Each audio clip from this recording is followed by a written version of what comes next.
बड़े बड़े होते हैं, छोटे छोटे होते हैं। सही है ना?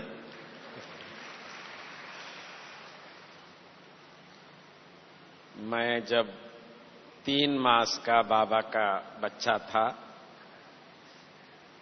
बेंगलुरु में ज्ञान प्राप्त किया हृदय पुष्पा दादी जी से, जो चंद्रमणि दादी जी की लौकिक बहन। जब आबू पर्वत 3 मास के बाद जब आया, मेरा पहला मुलाकात मम्मा से हुआ। मम्मा के किताब पढ़ा था, मम्मा के बारे में मैं जानता था।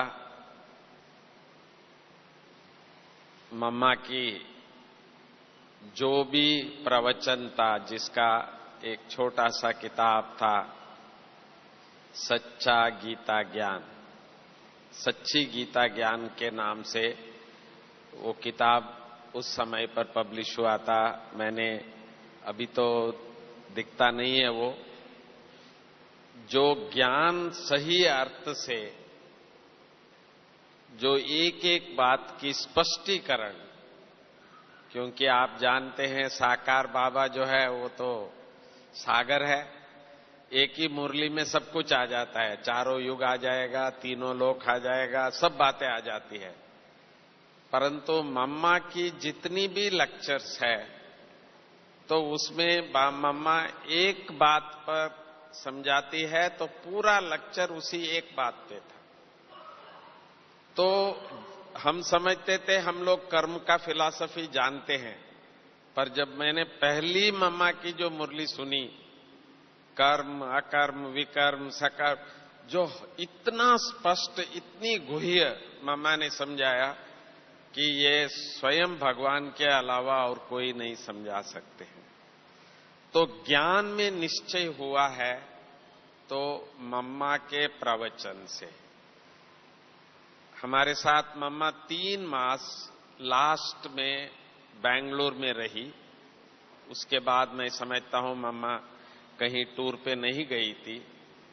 तो उन 3 मास में जो भी अभी आवाज आप लोग सुनते हैं मम्मा का, उस समय पर जो हम लोगों ने वहां रिकॉर्ड किया था, वही आवाज आप सभी अभी भी सुन रहे हैं।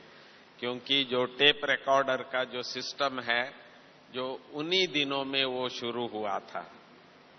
तो मम्मा के एक एक स्पष्ट आज भी मैं सुन रहा था कि मम्मा परम पिता क्यों हम परमात्मा को कहते हैं।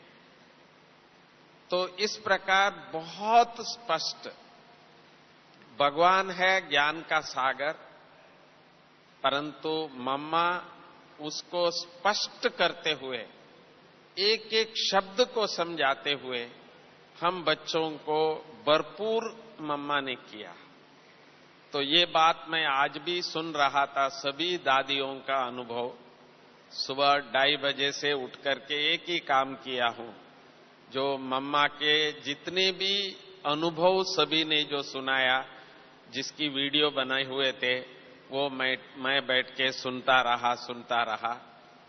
तो सभी दादियों का यही कहना है कि हमने जो कुछ भी सीखा है, ज्ञान की स्पष्टीकरण, भाषण करने का, मम्मा की जो गंभीरता, तो हर दादियों ने एक एक ऐसी विशेष बात मम्मा की सुनाई।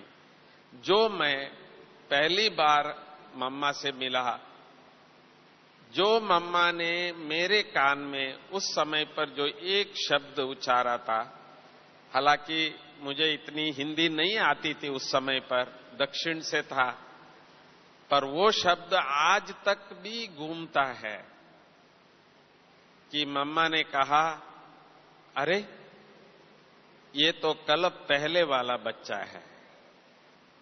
उस समय पर मुझे समझ में नहीं आया, परंतु आज भी मैं देख रहा हूं, आपके सामने हूं, और ये बात मम्मा को उस वक्त भी मालूम था। तो मम्मा भी ज्ञान के सागर नहीं कहे तो मास्टर ज्ञान स्वरूप थी।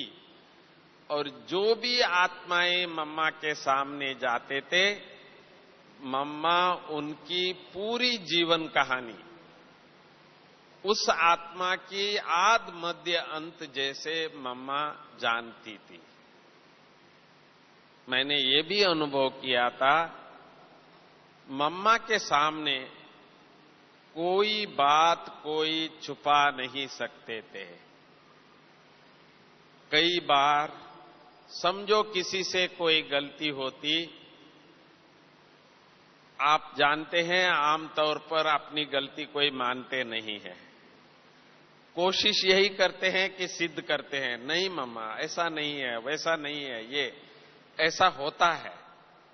पर हमने ये देखा, मम्मा के सामने कोई जाते तो मम्मा केवल दृष्टि देती थी, सामने वाले भी कोई शब्द नहीं बोलते थे। परंतु हम सब बाहर से देखते कि आज मम्मा के पास गई है और मम्मा को मालूम है इसने ये गलती किया है, तो हम सब समझते थे कि भाई आज मम्मा अच्छी तरह से इसको करेगी। पर सीन वो होता था तो मम्मा दृष्टि देती जाती थी और सामने वाली आत्मा आंखों से अश्रु के अलावा और कुछ नहीं। इतनी आत्मा स्वयं रियलाइज कर लेती थी, पश्चाताप कर लेते थे। और मम्मा कभी भी एक शब्द भी नहीं कहते थे। हां, ये जरूर सिर पे हाथ फैलेगी और गले लगाएगी और कान में कहेगी, बच्चे ये फिर रिपीट नहीं करना। ये मम्मा के लिए बहुत मशहूर है ये बात, ये हमने आंखों से देखा है। तो किस प्रकार कोई भी आत्मा मम्मा के सामने जाते तो वो अपने आप रियलाइज करते, ये हमने देखा। जो दूसरा स्वयं का भी अनुभव यही रहा। तो आप बताओ, पहली बार किसी बहन से मिले और दिल से मुख से ये कहे कि मम्मा मेरी मां, ये केवल मम्मा के लिए ही था। मेरा ये पर्सनल अनुभव है, बाकी तो सभी का हमने देखा है। जगदीश भाई जैसा, जिनको हम हमारे बहुत बड़े भाई कहते हैं, बुद्धिवान कहते हैं, बाबा कहते थे ये तो 7 फीट बुद्धि वाला है। तो आज जगदीश भाई के मुंह से भी मैंने सुना तो किस तरह से मम्मा को मां वो अपने दिल से कहते थे। तो ये है मां की शक्ति, मम्मा की शक्ति। तो मम्मा हमारे जिन्होंने देखा है सुना है नहीं, आप सबकी भी मां है। क्योंकि आज मैं दिल से धन्यवाद देता हूं मोहिनी बहन को, जो आज आप सबके सामने पता नहीं कितने दिन के बाद वो आई और मम्मा की संदेश आपको सुनाई। तो आप ये मान के चलिए, हम सबके मां आज भी बाबा के साथ वतन में हम सबको देख रही है और हम सबको मां प्यार दे रही है। और हम सभी भी जब वतन में जाएंगे, सिर्फ बाबा से नहीं, हम सबका अधिकार है बाबा और मम्मा दोनों से मिलकर के, दोनों से प्यार पा करके फिर हम शिव बाबा के निराकारी वतन में जाएंगे। क्योंकि बाबा ने भी वायदा किया है, बाबा का भी चित्र आपने सभी देखा होगा, तो बाबा भी आप सबका स्वागत कर रहा है। तो मम्मा हम लोगों का ही नहीं है, मम्मा आप सबकी भी है। तो मम्मा की वही प्यार हम सबके लिए सदा हमारे सिर पे है। जैसे निर्वैर भाई ने कहा, हमारे सिर पे मम्मा का हाथ, हमारे कांधों पर मम्मा के हाथ, ऐसे चित्र सौभाग्य से मिला। उस समय पर चित्र लेने नहीं देते थे, परंतु ड्रामानुसार हो गया। पर मैं कहूंगा कि मम्मा की हाथ आप सबके ऊपर है। तो इसीलिए, और विशेष तौर पर आप जो यहां बैठे हैं, मम्मा के दिन खास आए हैं, मम्मा के दिन आप यहां हैं, तो माना मुझे भी ये विश्वास है, तो सिर्फ मेरी मां नहीं है, आप सबकी भी मां है।